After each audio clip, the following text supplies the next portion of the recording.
Chapter 20. Plum needed a night off. It was early April in Manhattan, and winter break was almost over at Brakebills, but some of her former classmates were still in the city. Knowing they were so close, she was overcome by a fit of longing for her old life. She decided to indulge it. She wasn't even completely sure if she was still received in polite company after her dramatic departure from Brakebills, so Plum was relieved when they turned up. The venue was a basement bar on Houston Street with a low ceiling and a lot of busted couches and a decent jukebox. It had survived untouched by the rage for elaborately perfect artisanal cocktails. Most of the old league was there, plus a few extras, including Wharton. Their impending entry into the wider world seemed to have brought him and the Leaguers together, to the point where they were all more or less on the same side. Plum got the impression that the League had pretty much gone dormant in her absence anyway. Well, time to put aside childish things, as the verse saith. At least they'd gone out on top. They drank pints of IPA and attempted observational humor about the civilians or muggles or mundanes or whatever you wanted to call them all around them. They made bets about what people were feeling, and then Holly, who had a knack for it, did a mind reading to see who was right. She couldn't get anything too specific, not words or images, just the emotional tone, but that was usually enough. Bars were a good place for it. Alcohol had a way of making people's minds more transparent, like oil on paper. Plum knew they were going to talk about Brakebills, and she knew that it was going to hurt. It was partly what she came for, the pain. She was going to test her new sense of herself as someone who was past all that now, who'd had a taste of life in the real world, even though it was turning out to be something of an acquired taste. Fortunately, the pain, when it came in bearable quantities of ache.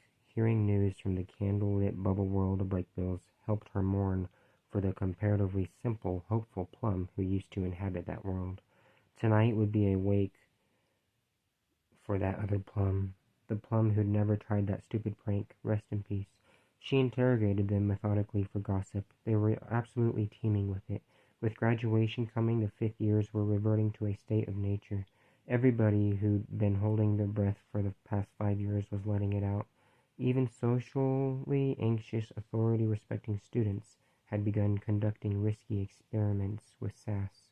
The candlelit bubble world was on a collision course with the hard and rocky rogue planet of reality, and when they hit, the bubble would pop. And it was all happening without Plum. She felt like she'd been born too soon, and she was a sickly, withered preemie next to a bunch of healthy peak full-term babies. Most of them already had post-graduation plans. Darcy was going to work for somebody who was working for a judge in the wizard's court. Parentheses, that word, wizard, being an anachronism that cropped up mostly in legal contexts. Close parentheses, period. Lucy was going to assist some possibly fraudulent but indisputable famous artist who constructed enormous invisible magical sculptures in the sky above the city. Wharton would be doing environmental stuff. Holly was part of a hardcore quasi-vigilante group bent on anticipating and averting violent crime among civilians. The others were busy planning to give themselves over to pleasure, or if not pleasure, then at least sloth. Life was already sorting them into categories, whether they liked it or not. All they could do was stare at each other dumbly across the widening gaps. Plum found herself sorted into an extra ad hoc subcategory of one. Nobody felt comfortable asking her about life after her career ending, and from their point of view, essentially life-ending disaster. So she volunteered that she was currently working with ex-Professor Quentin Coldwater on an absolutely fascinating research project that the exact nature of which she couldn't reveal. Heads turned. This was gossip of the very first water. Pure pharmaceutical grade gossip.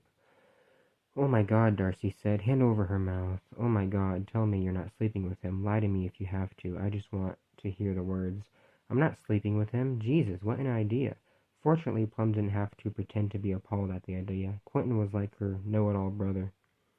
"Who do you think I am?" "So you're just living and working with this mysterious, brooding older man 24/7? Chelsea said. I have the phrase Girl Friday in my mind for some reason, Morton said. Guys, it's not anything like that, as intimate as you're imagining. We live in the same house. I'm assisting him on a project. Because, see, any amount of intimate there would be, you know. Chelsea wrung her hands frantically. Squick. I don't know, Lucy said loyally, raising the flag for the backlash to the backlash. I mean, come on, guys. He's only, what, 40? He's 30, Plum said.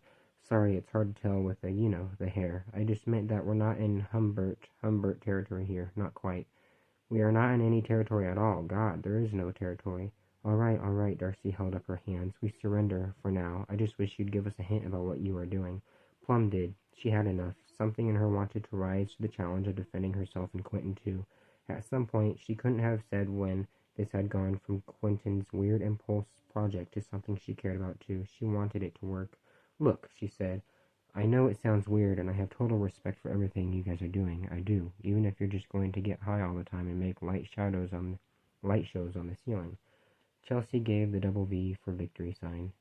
Those are your paths, and they're awesome. I'm just on a different one, and it's definitely a path, but it's different because I don't know where it's going. What Quentin is doing, look, I don't want to get into details, but it's pretty brilliant, and he's after something real. He's taking a big risk. I like that. I think one day I want to do something like that too. She finished her beer in silence. Everybody was a little embarrassed that Plum had made a speech that wasn't self-deprecating or funny. Well, so be it, she thought. So, ...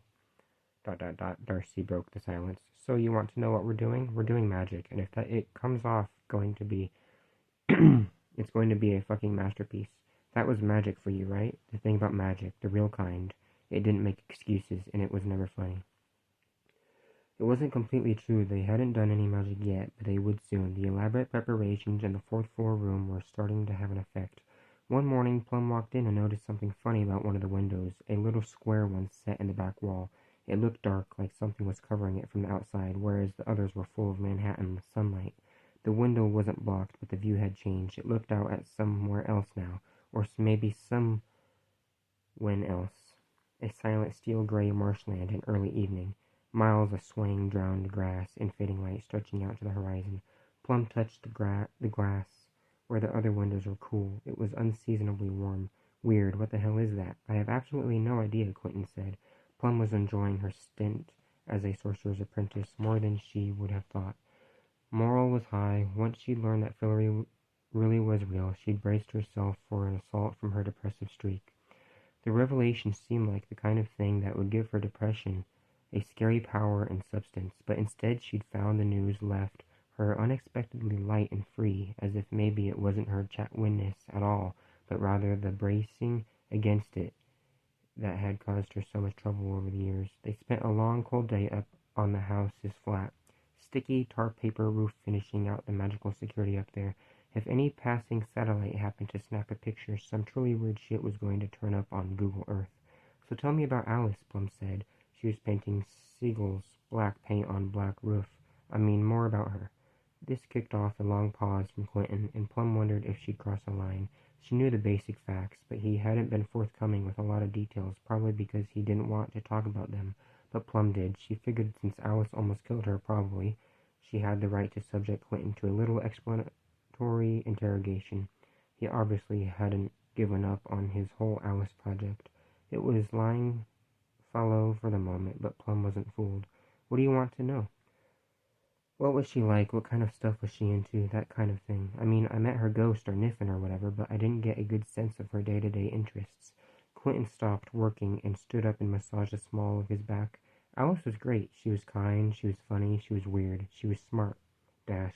Smarter than me, and a better magician too. She did things I still don't understand. It was a sort of part of who she was, and there was a force to her, a power that I've never seen in anybody else. Were you in love with her? I mean, I know you were boyfriend-girlfriend, but... Totally, he smiled. Totally in love, but I wasn't ready for her. She was more grown-up than me, and I had a lot of stuff left to work out. I made some mistakes. I thought some things were important that really weren't. Plum stood up too. She was wind-burned and tired, and the fabric of the seat of her pants disengaged from the roof in such a way as to suggest that the tar paper had probably wrecked them. I feel you're talking around something here. Yeah. Probably it's that I slept with somebody else. Kind of sorry, she asked there, but Quentin kept going. Then she slept with somebody else. It was bad. I almost ruined everything.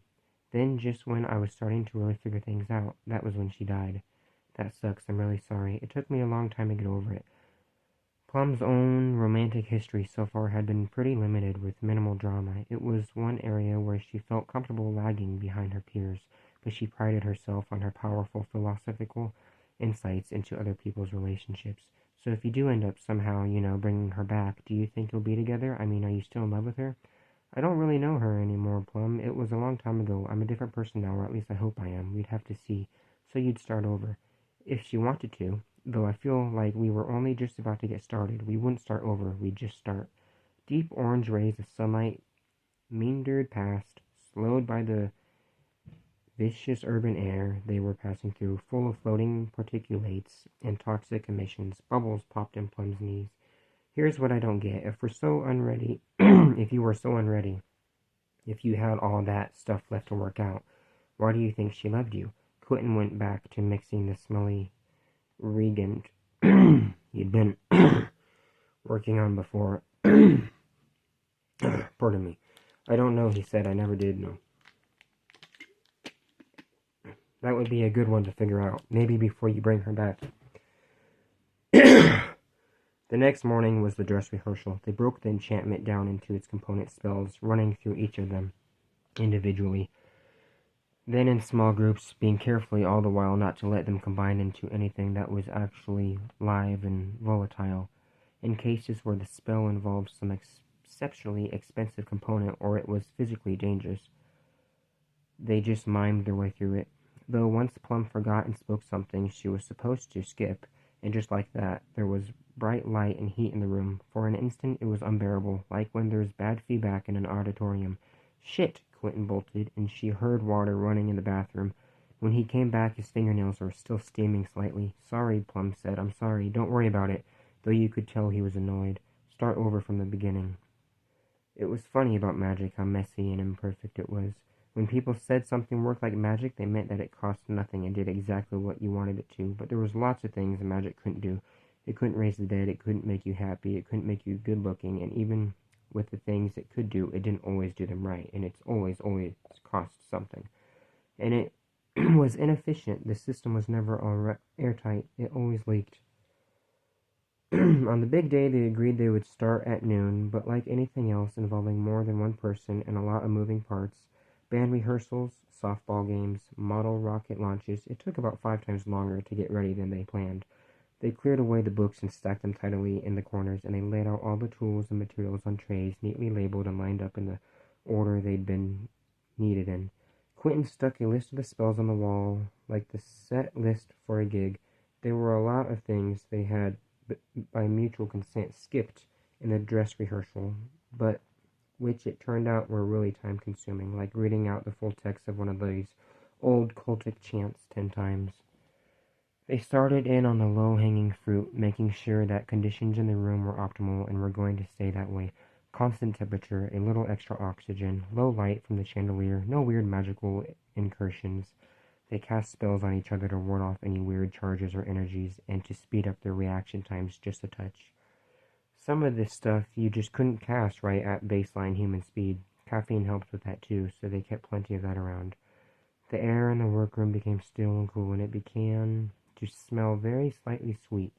Jasmine, she thought, though she wasn't quite sure. She couldn't remember when they'd arranged that. By around 5 o'clock in the afternoon, they realized they were putting off casting anything that would take them past the tipping point. It was in or out. The time has come. Only now did Plum realize how nervous she was. I'm calling it, Quentin said. If we're doing this, let's do it. All right, go ahead and cast Clarifying Radiance. Okay, I'll start prepping the Scythian Dream. Check. Okay, go. Going. She went. Plum turned to the first set of materials on the shelf. 4 black powders in the little dishes and a silver bell. Clarifying Radiance. Meanwhile, Quentin said a word of power, and the light in the room became a shade of more sepia, like the sunlight moments before a thunderstorm. Everything began to sound echoey, as if they were in a much larger room. Just like that, they crushed the Rubicon. The train left the station. From that point on, it was controlled chaos, something they worked together. Sometimes they worked together. 1 or 2 of the spells were four-handed. Other times the flow diverged, and they'd be doing totally different spells in parallel. stealing glances at the other one's work to make sure they finished up at the same time. They were a steady flow of crosstalk. Slow it down, finish in 3, 2. Look out, the streams are forking, they're forking. A single curve of Irish fire delaminated into 2, then 4, curling away to either side. The curls started pointing worryingly back toward Plum, who was casting them. I've got it, she said. Damn it, the fire went out. Do it again, there's still time. It went on like that for 3 or 4 hours. It was hard to keep track. By then, they were deep into it, and the atmosphere in the room had gotten thoroughly dreamlike. Huge shadows stalked along the walls. The room seemed to list and bank like it had taken flight with them inside it. She banged a tray down onto the work table in front of Quentin, and he began picking what he needed off it without even glancing down at it, and she was shocked to realize that it was the second to last spell on the list. This was almost it. Plum had run out of things to do, so she just watched him drinking a glass of water she placed under the table when they started, and somehow managed not to kick it over. The rest of it was all him. She was dizzy and her arms felt weak. She folded them over her chest to keep them from shaking.